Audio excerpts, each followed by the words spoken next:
धन आवश्यक है ऋषि अत्रि, क्योंकि धन मूल आवश्यकताओं को पूरा करने में सहायक होता है। किंतु जब कोई व्यक्ति इच्छाओं को आवश्यकता समझने लगे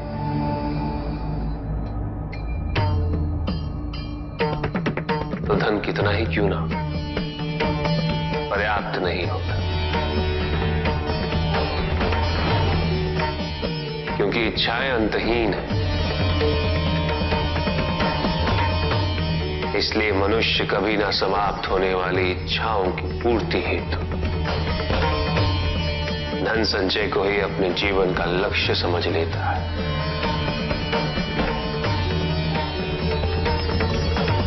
वो लोभी बन जाता है।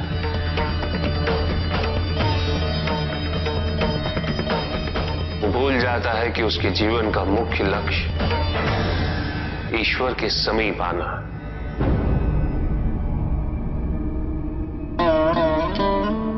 ऐसे लोभी व्यक्तियों को अपनी मृत्यु के समय भी यही दुख रहता है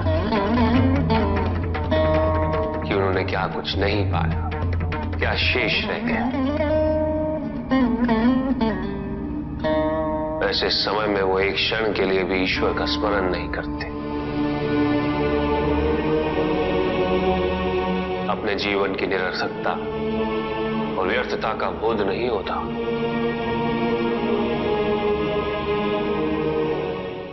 चाहिए धन चाहे कितना भी हो ऋषि अत्रि, मूल आवश्यकताएं तो केवल उतनी ही। तन ढकने के लिए वस्त्र, पेट भरने के लिए आहार और शरण के लिए भवन। आवश्यकताओं के पूर्ण होने के पश्चात जो भी है वो इच्छा है। धनी व्यक्ति के पास जो भी अतिरिक्त धन होता है वो उसे दान करना चाहिए,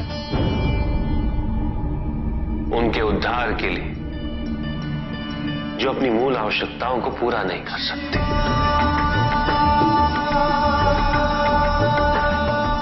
ऐसा करने से संसार में समानता होगी, द्वेष नहीं होगा, सद्भावना बनी रहेगी। किंतु कुछ व्यक्ति इस तथ्य को समझ ही नहीं पाते। उन्हें अपने एकत्रित किए हुए धन से इतना मोह हो जाता है कि वो उसका एक अंश भी किसी और को नहीं देना चाहते।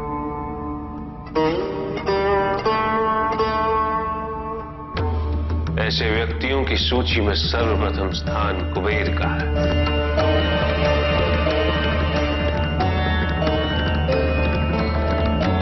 इस संसार में सबसे अधिक धन उन्हीं के तोड़ना और उसे पार करना।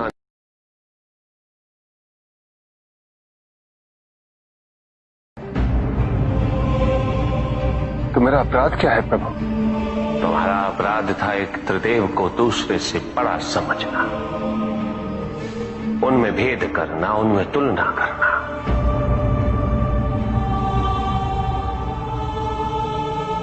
यही थी तुम्हारी भूल।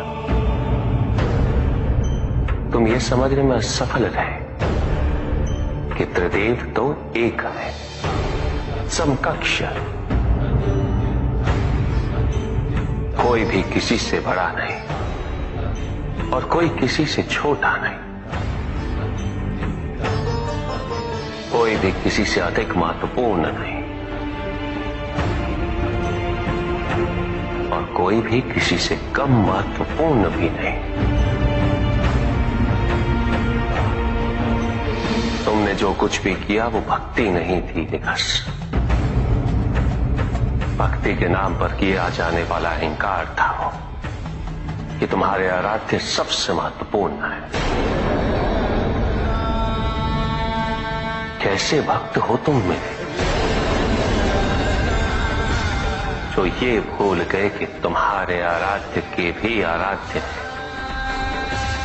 नारायण।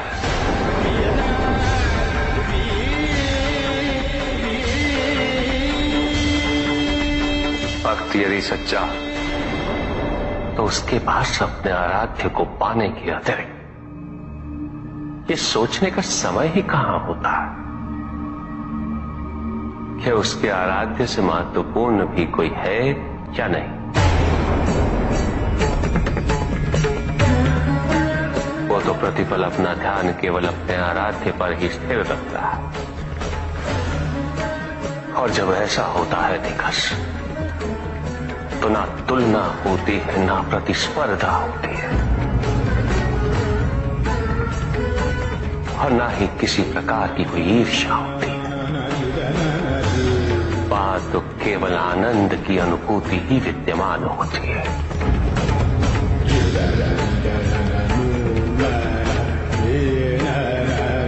यदि तुम ये सोचते हो कि यह समस्त संसार केवल मुझसे है, तो तुम्हें इस संसार के प्रत्येक स्वरूप से प्रेम होना चाहिए था। तुम्हें इसके कण कण में मेरी अनुभूति होनी चाहिए थी। तब भी किसी प्रकार का भेदभाव तुम्हारे मन में उत्पन्न नहीं होता, किंतु तुमने ये प्रमाणित कर दिया निकास कि अपने आराध्य के प्रति तुम्हारी भक्ति वो भी अधूरी थी, अपूर्ण थी।